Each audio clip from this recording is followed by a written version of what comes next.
सारे प्राणी अब कहते काल के गले में है, लेकिन कहते हैं काल के गले में से क्या करते हैं? श्रीमद् भागवत शास्त्र, श्रीमद् भागवतम शास्त्रम कलौ कीरेण भाषितम। कहते हैं काल के गले से भगवान क्या करते हैं? उस शास्त्र को निकालते हैं। ये भागवत शास्त्र में शक्ति है।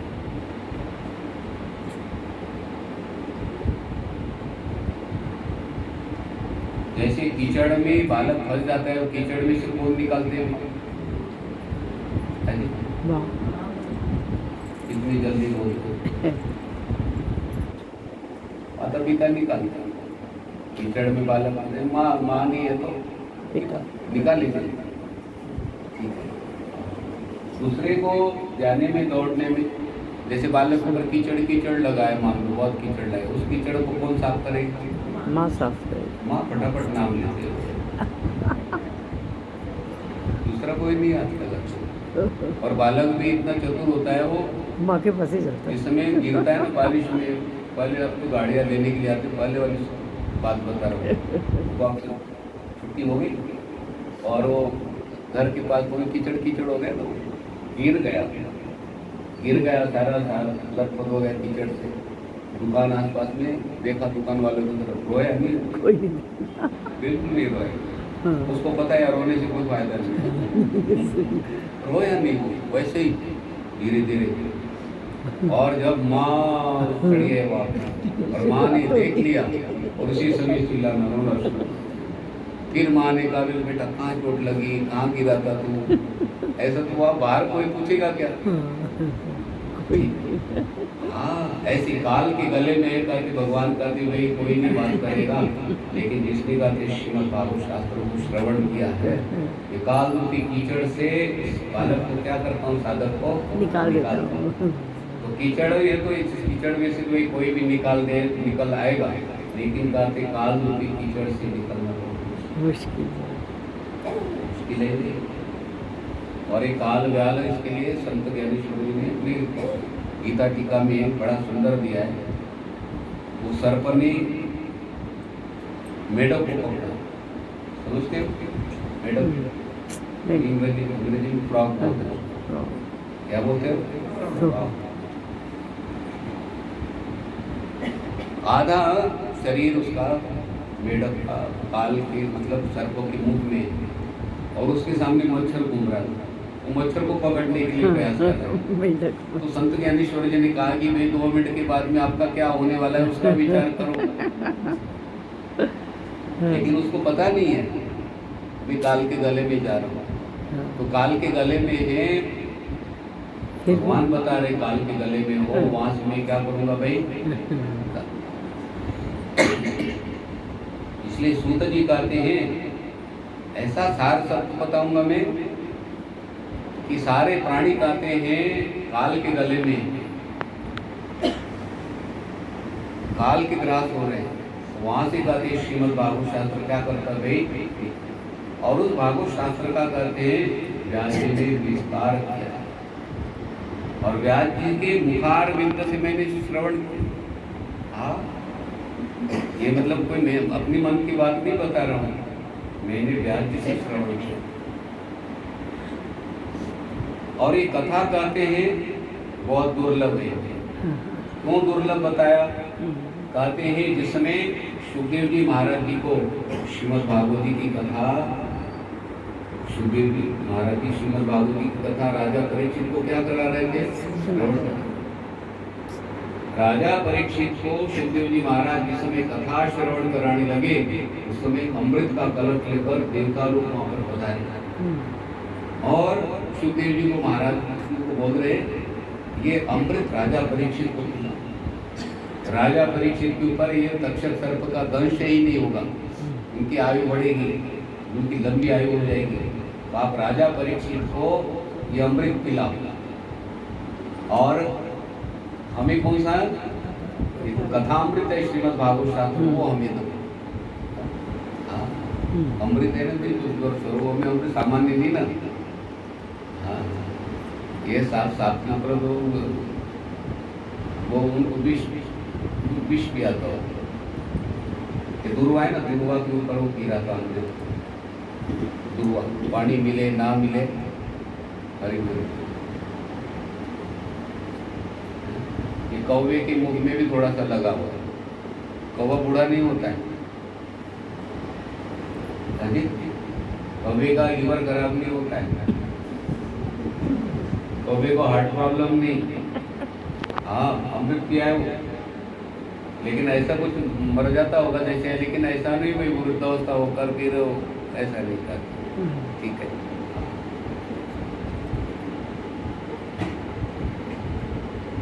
तो राजा परीक्षित को अभी अमृत पान करा दो, हम जो लेकर आए कलश में।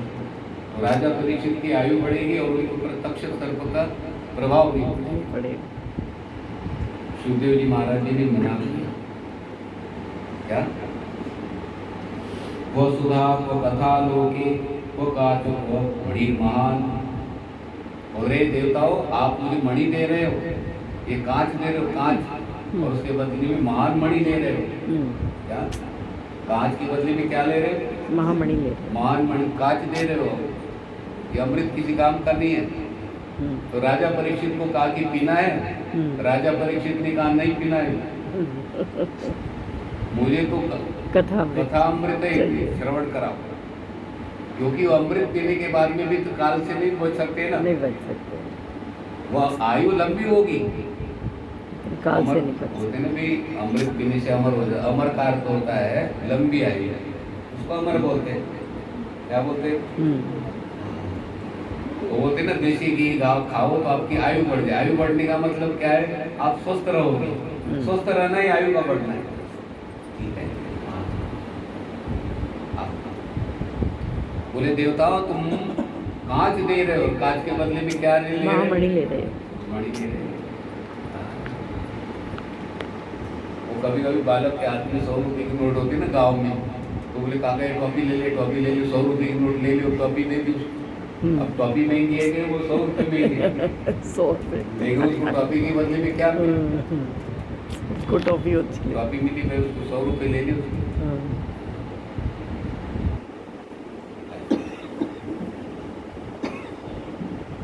तो नहीं सुना रहे उनको, तो नहीं दे कथामृत।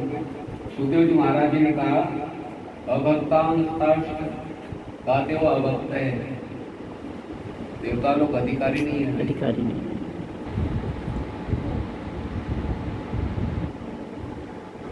देवता लोग श्रीमद् भागवत के अधिकारी नहीं है। स्वर्ग में रहने के बावजूद भी देखो पुण्य कर्म करके गए, लेकिन श्रीमद् भागवत जी की कथा श्रवण करने में देवताओं का अधिकार नहीं है। इतनी बड़ी बात की। और वो कथा मैं आप लोगों को श्रवण कराऊंगा, वो कथा सार। तो देवता लोग वापिस चले गए, कल अपना अमृत लेकर वापिस चले गए। लेकिन कुछ दिनों के बाद में 7 दिनों तक राजा परीक्षित को कथा श्रवण कराई, तो राजा परीक्षित को मोक्ष। और राजा परीक्षित कहते हैं वो पुष्प विमान में बैठकर जा रहे हैं, तो देवता लोग ब्रह्मा जी के पास में गए। बोले ऐसा कैसा शास्त्र है, 7 दिनों में उनकी सदगति हुई है और उनको मोक्ष प्राप्त हुआ। सदगति नहीं, मोक्ष प्राप्त हुआ, भगवान का स्वरूप बन गए भाई वो। तो देवताओं के अंदर भी संदेह होगा ना, भी संदेह को दूर करना पड़ता है।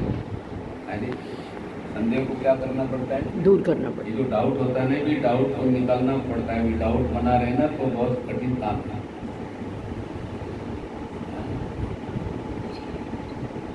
तो ब्रह्मा जी ने क्या कर लिया, वे देवताओं का विश्वास हो जाएगी। ब्रह्मा जी ने तराजू दिया, और तराजू के अंदर में श्रीमद् भागवत शास्त्र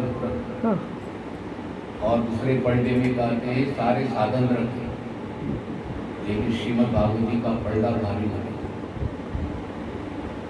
राज्ञो मोक्षम तथा वीक्ष पूरा धाता विस्मितः सत्यलोके तुलाम बद्ध्वा बोलय साधनान्य। बाकी जिस समय पलटा भारी हो गया ना श्रीमद् भागवत शास्त्र, उसमें ब्रह्मा जी भी आश्चर्यचकित हो गए थे।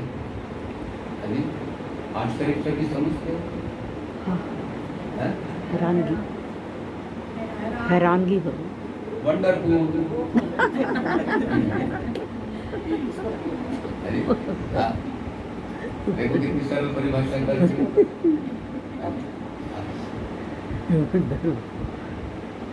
वो जिलेबी देखी ना फॉरेनर ने, उसने तो चारों तरफ घुमा के देखो कि छेद में कहाँ से, जैसे सूप के अंदर में हवा भरते ना तो वाल होता है कि हवा भरने के लिए कि अभी ये मीठा भरने के लिए कहाँ छेद में कर रहा, गोल गोल घुमा के देखते, बाद में वो वंडरफुल क्या बोले वो।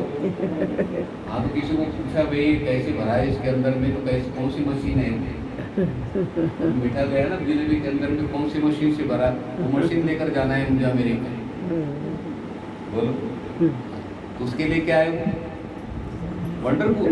उसी तरह से ब्रह्मा जी को लगा कि भाई ये सारे साधन रखे थे मैंने और श्रीमद् भागवत जी का पलड़ा भारी हो गया, वो विस्मय हो गया, आश्चर्यचकित। तो तराजू मतलब ये तराजू नहीं समझना भी दुकान वाले के पास में होता है, तो आप शंका करेंगे इतना बड़ा तराजू कैसे होगा वहाँ पे, कैसे पकड़ा होगा। अरे मन रूपी तराजू, मन रूपी तराजू के अंदर भी कहते हैं उन्होंने सारे साधन मन से रख लिए, और एक तरह मन रूपी तराजू में कहते हुए दूसरा साधन रखा, श्रीमद् भागवत शास्त्र। तो विचार करके देखा कि वो आश्चर्यचकित हो गए, वो ये तो पलड़ा भारी हो गया, श्रीमद् भागवत जी की महिमा ज्यादा है। लघुन्दिन्यानि जातानि गौरवेण इदम् तदा ऋषिगणाः सर्वे विस्मयं परमं ययो।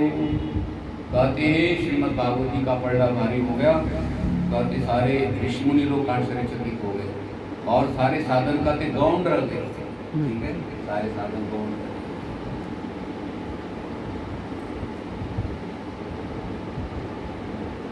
अभी यहाँ तक ना महात्म्य चल रहा है। ठीक है, अब सूत जी कह रहे हैं, सूत जी ने शौनकादि ऋषियों, फिर शौनकादि ऋषियों को कहा कि एक समीक बात है, एकदा ही विशालायां चत्वारो ऋषयो मलाः। कहते एक दिन नारद मुनि बद्रिका वन है ना, बद्रिकाश्रम, वहाँ पर चले गए, और वहाँ पर चले गए तो कहते हैं सनक, सनंदन, सनातन, सनत कुमार, ये चारों भाई बैठे हुए थे। इनकी आयु हर समय 5 वर्ष की। जैसे हम कथा करते करते मान लो 20 साल हो गए ना, थोड़ी देर के लिए मान लो तुम्हारी आयु तो 20 साल की हो गई, लेकिन वो 5 साल की, वो 5 साल के अभी। नारद मुनि ने कहा कि दिखते तो है 5 वर्ष की, लेकिन है पूर्वजों की भी पूर्वज।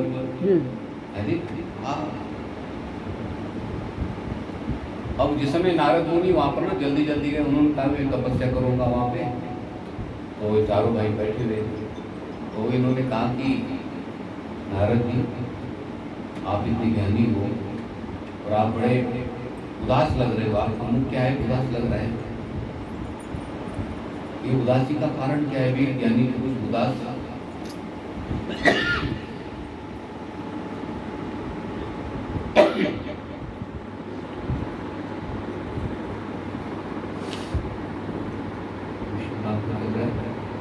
नारद जी उदास लग रहे हो, इतनी जल्दी जल्दी आप कहाँ जा रहे हो, कहाँ से आए हो, ये सनत कुमार आदि ने प्रश्न। तो नारद मुनि ने कहा, अब कथा शुरू हो गई। नारद मुनि ने कहा कि मैंने मृत्यु लोक के बारे में सुना था, मैं चलो भ्रमण करूंगा, उत्तम लोक है यहाँ का ना, वर्ड चारों धाम यहाँ पर हैं, गंगा जी यहाँ पर है, इतनी अपनी भारतवर्ष की महिमा है। पुष्कर तीर्थ कहाँ पर है, प्रयागराज तीर्थ कहाँ पर है, कुरुक्षेत्र आपकी दीवार के पीछे है, पंजाबी में बोलते नेड़े। सवेरे गए दोपहर तक वापस आ सकते हो देखकर, है जी, कितनी भाग्यशाली है। तो ऐसे भारत भूमि में कहते हैं नारद मुनि को लगा चलो मैं भी भ्रमण करूं। वो उत्तम लोक मान के भ्रमण करते हुए आए, काशी, पुष्कर, सब तीर्थों में घूमे, लेकिन कहीं भी संतोष उनको नहीं मिला। फिर वो वृंदावन आ गए। अब वो बता रहे थे भाई मेरा मुख उदास क्यों हुआ, सनत कुमार जी को बता रहे। तो वृंदावन आया, तो वहाँ पर वृंदावन आने के बाद में ना मुझे बड़ा अच्छा लगा। वहाँ पे वृंदावन आने के बाद अच्छा लगा, तो मैं वहाँ पर भ्रमण करते करते एक ऐसा दिव्य दृश्य देखा। तो एक स्त्री वहाँ पर बैठी हुई, देवी बैठी हुई, और उनके जो पुत्र पास में ना लेटे हुए गोदी में श्री रखा हुआ, इधर से एक पुरुष है, इधर से एक पुरुष है, ठीक है, और बड़े बुजुर्ग है, ठीक है, वो बोल नहीं पा रहे, उठ नहीं पा रहे हैं। और वो देवी के पास ना बहुत से दूसरी भी देवियाँ बैठी हुई है, पंखा कर रही है, पंखा देती हुई। नारद मुनि को लगा एक वृद्ध पुरुष को और ये हवा कर रही है, ये देवियाँ बैठ कर, क्या है? नारद मुनि ना वीणा बजाते हुए कीर्तन वहाँ पहुँचे। बोले आप कौन हो? बोले मैं भक्ति। और ये भक्ति बोलने के बाद नारद मुनि ने तो वो नारायण नारायण बोलते हुए आश्चर्यचकित हो गए, भक्ति। और ये कौन है? बोले मेरे पुत्र है ज्ञान और वैराग्य। ज्ञान और वैराग्य। बोले ये देवियाँ कौन है? बोले गंगा यमुना सरस्वती सारी देवियाँ हैं। नारद मुनि को आश्चर्य हो गया कि ऐसा दृश्य है, ये तो मैंने पहली बार देखा। और भक्ति युवावस्था को प्राप्त हुई है, युवावस्था है बिल्कुल, ठीक है। और जो बेटे हैं वो कैसे हुए? वृद्धावस्था। कभी कभी क्या है, माता जी ना 90 वर्ष की होते हैं और बेटा जो है 65 साल का। ये अंबाला का दृश्य है। तो वो बोल रहे काका तो उठ, समय हो गए। किसको बोल रहे? बेटे को। बेटे तो 65 साल का बेटा है, उनको क्या लगता है भी? हाँ, काका ही लगता है, काका ही लगता है। माँ को बेटा बेटी बहन तो छोटे ही लगते हैं, लेकिन यहाँ पर दृश्य कैसा है भी? तो नारद मुनि ने विचार किया, भक्ति ने कहा कि आप कोई उपाय करो। नारद मुनि ने ना ध्यान लगा कर देखा, तो ध्यान लगा कर देखा, ओ ये तो कलयुग का प्रभाव है। कलयुग का प्रभाव है। तो भक्ति ने कहा कि राजा परीक्षित ने कली को क्यों रहने दिया? राजा परीक्षित ने कली को क्यों रहने दिया? कली के अंदर में इतने अवगुण हैं, सारे दोषों से भरा कलियुग, इसको क्यों रहने दिया? नारद मुनि ने कहा यत्फलं नास्ति तपसा न योगेन समाधिना अनायासेन तत्सर्वं सत्तः श्रवणैरवे। कहते हैं भक्ति देवी को कहा कि जो फल तप से, योग से, समाधि से प्राप्त नहीं होता, वह फल कहते हैं कलियुग में केशव का कीर्तन करने से प्राप्त होता है। इसलिए राजा परीक्षित ने उनके अंदर में अवगुण तो देखे, लेकिन गुण एक देखा। गुण देखा तो उनको रहने दिया। देखो ये मधुमक्खी काटती है, पॉइजन है, लेकिन उसके अंदर में गुण है। गुण के अंदर उसको पालते हैं। बोलो क्यों पालते हैं? अभी गवर्नमेंट के पास में वैज्ञानिक ने कोई मशीन नहीं बनाई, फूलों के ऊपर मशीन घुमा दिया और 5 किलो शहद एकत्रित कर दिया। तो कोई बोले मैं मक्खी काट दिया, मैं बोटंक मारा, तो वो मक्खियों को मार दो सारे, क्यों रखते हो, पाले क्यों? तो क्या उत्तर देंगे वो? अरे बोले इसमें अवगुण तो है, लेकिन एक गुण क्या है? और ये गुण किसी में भी नहीं है। ये मधुमक्खी के कारण आपको क्या मिल रहा है? खांसी हो जाती है, अदरक शहद ले हो मधुमक्खी नहीं होगी तो कहाँ से लेंगे विषय? तो क्यों पाला मधुमक्खी को? उसके अंदर में गुण है। उसी तरह से कलियुग में एक गुण है, एक गुण। कौन सा गुण कहते हैं? कलियुग में कहते भाई आप तप नहीं कर सकते हो, योग नहीं कर सकते हो, समाधि नहीं लगा सकते हो, तो कहते हैं केशव का कीर्तन करने से वो फल प्राप्त हो जाएगा। तब समझते हो? हाँ? ये तब नहीं एकादशी का व्रत कर लिया अपना, उसको ये तो अपना घर में इसकी महिमा है एकादशी। तब वास्तविक तब है हिमालय में जाना, गंगा किनारे पर बैठ गए, बर्फ गिर गई, अब तपस्या शुरू हो गई। ऐसा तब कर, और उसी तप का फल आपको केशव कीर्तन करने से मिलता है। तो इसलिए अपने को जाना है वहां पे। हाँ, समाधि लगाना, समाधि मतलब चल रहे थोड़ी देर के लिए समाधि, 10 घंटा समाधि में लगाना पड़ता है जी। हाँ, और सवेरे बाबूजी ने समाधि लगा दी, मतलब, और स्कूल में जाने का बच्चों का समय हो गया, क्या हुआ? समाधि से तो उठना पड़ेगा। नहीं लगा सकते भाई, नहीं लगा। 10 घंटा समाधि, और समाधि लगाने के लिए ऐसा शरीर नहीं चाहिए भाई, उसमें अगरबत्ती पहलवान चाहिए। ऋतु की मम्मी, बंदा शरीर चाहिए भाई। शिशुबेन जी अपनी मारवा, ऐसा शरीर योग करने के लिए चाहिए भाई, है जी। और ऐसा योग कैसे करे शरीर? अच्छा, शरीर को पहले ये पतला करना है, और पतला करने के चक्कर में और दूसरी कोई बीमारी होगी, है जी। हाँ, जो भगवान ने बनाया ना भी, कभी पतला बनाया कि मोटा बनाया, ठीक है भगवान ने। हाँ, जो पतली जितने लोग हैं ना उनको देखो मोटा हो, हमारा शरीर ना ऐसा बने, और जो भारी शरीर है उनको लगता है पतला बने, ऐसा लगता है। हाँ, जिसका घर ना बहुत बड़ा है और जिसका कमरा छोटा है, तो उनको लगता है कि हमारा घर ना 9 सेक्टर जैसा फ्लैट है, बड़े बड़े हमारे पास 200 गज की जगह, 250 गज की जगह। तो जो 250 गज वाला है ना, झाड़ू लगाने का समय आता है, मैं ही नहीं आती, तो छोटा है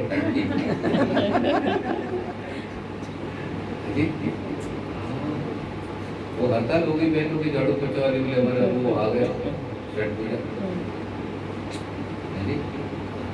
उस समय क्या लगता है? वो बड़ी कुटिया है ना, बहुत बड़ी कुटिया होनी चाहिए। मैंने कहा बाबा तुम चले जाते हो कि मेरे को बहुत लगता है बड़ा। अच्छा, आपने सिर्फ